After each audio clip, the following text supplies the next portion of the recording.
Hi, and welcome to English-Fabule. Are you learning English? Great. Let's learn English with a very interesting story. Don't forget to subscribe, like, and comment. Let's get started. Imagine hearing that almost every country in the world, rich or poor, has debt. This might sound surprising, especially when we think about how wealthy some nations are. But it is true. Countries like the United States and Japan, which are known for their strong economies, owe huge amounts of money. For instance, the United States has a national debt that is currently many trillions of dollars. Japan's debt is even bigger, being more than twice the size of its entire economy. This is a very large number, and it often makes people curious. Why do countries get into such large debts? This leads to many important questions. First, why do countries need to borrow money at all? Why don't their governments just print more money if they need to pay for things like schools, roads, or hospitals? It seems like an easy solution, but there are reasons why this is usually not done. Second, if countries owe money, who are they borrowing it from? Is it from other countries, big banks, or even their own citizens? Understanding the lenders is key. Third, is national debt always a bad thing? Many people think debt is always negative, but is that true for a country's economy? Can debt sometimes be useful or even necessary for a country to grow and improve? In this book, we will explore these questions together. We will start by defining what national debt is. Then, we will look at the main reasons why governments borrow money instead of just printing it. We will discover who the main lenders are and how countries manage these loans. Finally, we will discuss if debt is good or bad, and if any country can truly be debt-free. You will gain a clear understanding of this important topic that affects everyone. 2. What is government debt? When we talk about a country's debt, we often call it national debt. This is the total amount of money that a country's central or federal government owes. Imagine a household that spends more money than it earns each month. To cover the extra costs, it might borrow money. Governments do something similar. When their expenses, like paying for schools, hospitals, or defense, are more than the money they collect from taxes, they need to borrow. This national debt has other names too, such as public debt, government debt, or sovereign debt. All these terms refer to the same thing, the total financial obligations of the main government. This money is often borrowed from various places, including other countries, large banks, and even their own citizens who buy special government bonds. It is very important to understand what national debt is and what it is not. National debt includes only the money the central government owes. It does not include money owed by smaller parts of the country, like individual states or provinces. For example, if a state takes out a loan to build a new road or a school, that debt belongs to the state, not the central government. It is a different kind of debt. Also, national debt is completely separate from the money individual people owe. Your personal loans, such as credit card debt, money borrowed for education, or mortgages for buying a house, are your private financial responsibility. They are not added to the country's national debt. So, in simple terms, national debt is the accumulated money the top government has borrowed over many years and has not yet paid back. It helps governments pay for things they need right now, even if they don't have enough money immediately. Understanding this basic idea is key. It helps us see how big countries like the United States or Japan have managed their finances over time.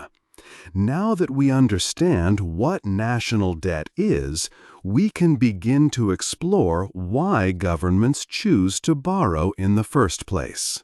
3. Why governments need to borrow. Governments often need to borrow money for several important reasons. One main reason is to avoid simply printing more money. If a government prints too much money without limit, it can cause prices to rise very fast. This is called hyperinflation. When this happens, the money loses its value, becoming almost worthless, and people lose trust in it.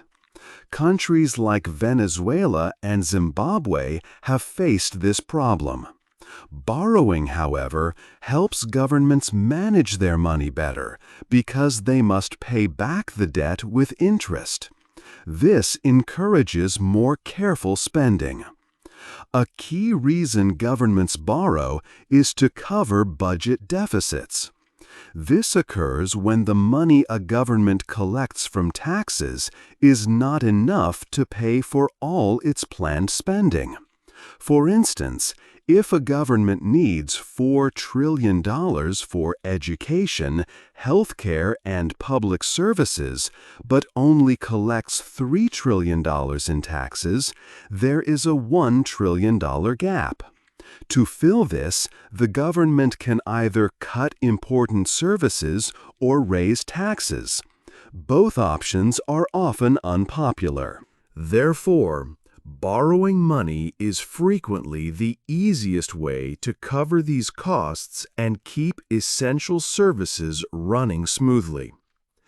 Governments also borrow money to invest in their country's future. This type of borrowing can be very positive. They use the money to build new roads, schools, and hospitals. These are vital investments that benefit people and help make the economy stronger. For example, improved roads help businesses transport goods, and good schools prepare people for better jobs. When the economy grows, the government collects more taxes, which then makes it easier to pay back the borrowed money over time. Another important reason for borrowing is to handle unexpected crises and emergencies. When events like wars, natural disasters, or major public health crises happen, governments need money quickly to help their people and economy. For instance, during a global health crisis in 2020, a certain country borrowed a huge amount, about $3.8 trillion. This money was used for relief, to give checks to people, and to support businesses. Without this borrowing, the economy could have been much worse, and many more people might have lost their jobs. Finally, governments sometimes borrow new money to pay off older debts that are due. This helps them manage their financial obligations.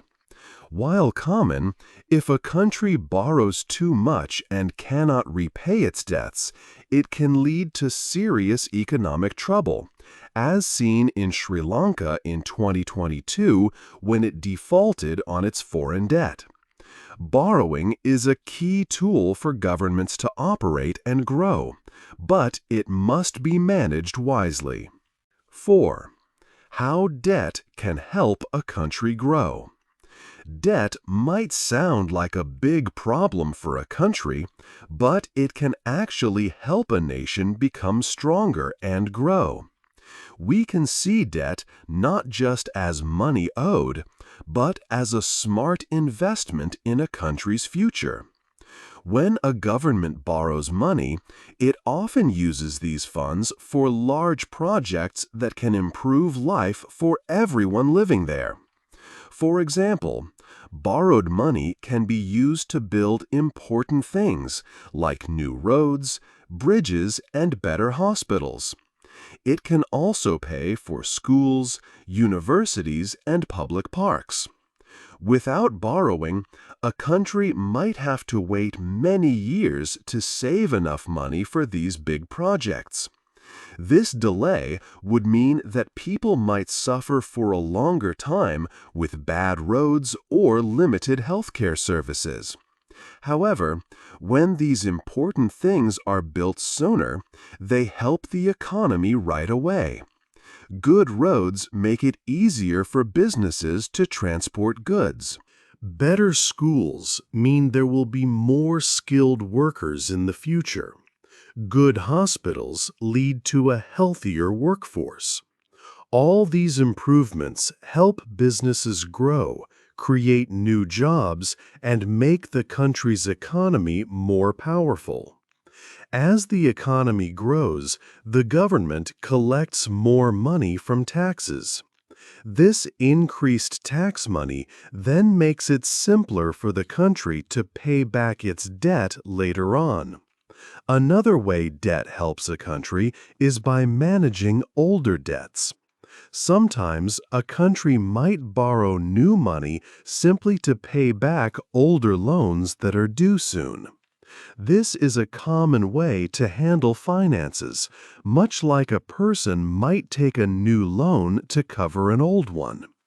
As long as the country handles this practice wisely and keeps its total debt at a level it can manage, it helps to avoid sudden financial troubles. Governments can also use borrowing as a tool to control their economy. For instance, by selling special government bonds, they can remove money from the economy when prices are rising too quickly. This helps to stop inflation.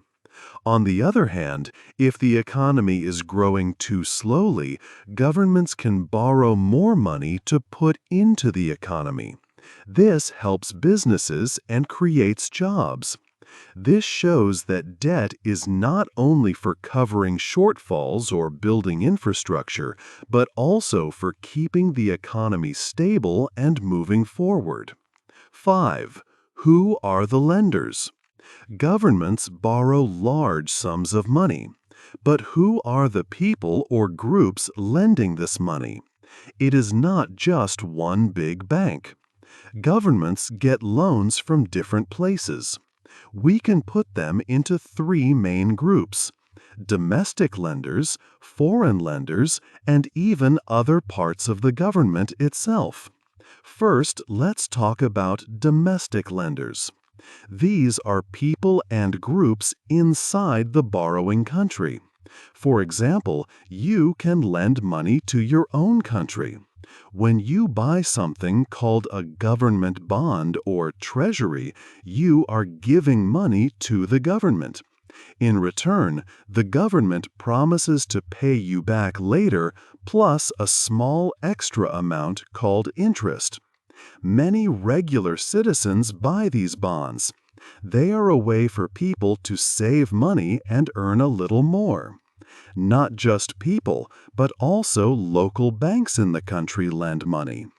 Big commercial banks, like Bank of America in the United States, often buy government bonds. Investment companies, like mutual funds, also buy bonds as investments. They see it as a safe way to put their money. Second, there is intragovernmental debt. This means that one part of a government lends money to another part of the same government. For instance, in the United States, an agency like Social Security might have extra money. They can use this money to buy government bonds. This helps the Social Security system earn interest on its funds. This way, different government parts help each other. A big part of a country's debt can be this kind of internal lending. For example, a significant portion of the U.S. national debt is money owed by one government agency to another. Third, we have foreign lenders.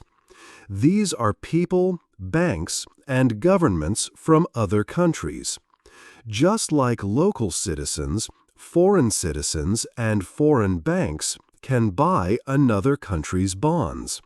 For instance, a person in Germany or a German bank could buy bonds from the United States government. This is a common way for investors around the world to put their money into stable economies. Foreign governments also lend money to other countries. They often buy bonds from countries with strong economies. They do this as an investment, hoping to earn interest. For example, countries like Japan and China hold large amounts of U.S. government bonds. They are among the biggest foreign lenders to the United States. However, foreign governments are less likely to buy bonds from countries with weaker economies. They worry that those countries might not be able to pay the money back. In such cases, if a weaker country needs money, foreign governments might offer direct loans instead of buying bonds. These direct loans often come with special rules or conditions. Understanding these different lenders helps us see how complex national debt is. It's not just one government owing money to a single place. It's a network of borrowing and lending involving many different groups, both inside and outside the country. 6. Big banks for big problems. Governments sometimes need loans from very large international financial organizations. These groups help countries with big development plans or when they face serious money problems. One type of organization is a development bank, like the World Bank. These are international banks. Their main purpose is to give long-term financial support. They help poorer countries grow and become stronger. For example, a country might need new roads, bridges, or ports to improve trade and travel. Or it might need better schools and healthcare facilities for its people. Development banks provide money for these types of big projects. They also help develop new ways to create energy. These projects are meant to help a country's economy improve over many years. Loans from development banks usually have lower interest rates because their goal is to support development. However, these loans come with specific rules about how the money must be used. Often, the country also needs to improve how its government works to get the loan. Another important organization is the International Monetary Fund, known as the IMF. The IMF is different from development banks. It acts as a lender of last resort. This means a country goes to the IMF when it has very serious money troubles and no one else will lend to it. When a country is close to a financial collapse, the IMF provides emergency loans. The main goal is to prevent the country's economy from completely falling apart. It helps stabilize the country's money system and allows it to pay its most urgent debts. However, IMF loans come with very strict conditions. The IMF requires the country to make big changes to its economic policies. For example, the country might have to increase taxes so people pay more of their income to the government. Or it might need to cut public spending, which means less money for important government services like healthcare, education, or social support programs. Sometimes the IMF asks the country to sell companies owned by the government to private businesses, a process called privatization. The IMF believes these actions will help the country fix its problems and be able to pay back the loan, making it stronger in the long run. But these conditions are often controversial and can be very difficult for the country's people to accept. They may lead to widespread protests, job losses, or a severe reduction in public services. In some cases, countries like Greece and Argentina faced even harder times after taking IMF loans and following these rules, at least in the short term. So, while these big international organizations offer crucial help during times of need, their support always comes with significant and sometimes painful conditions. 7. Is debt good or bad? Is national debt good or bad? This is an important question. The answer is not simple. Debt is not always bad.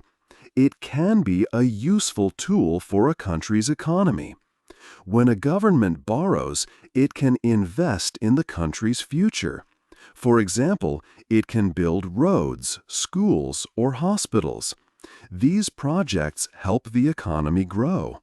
They create jobs and make life better for people. When the economy grows, the government collects more taxes. This makes it easier to pay back the debt. However, IMF loans come with very strict conditions.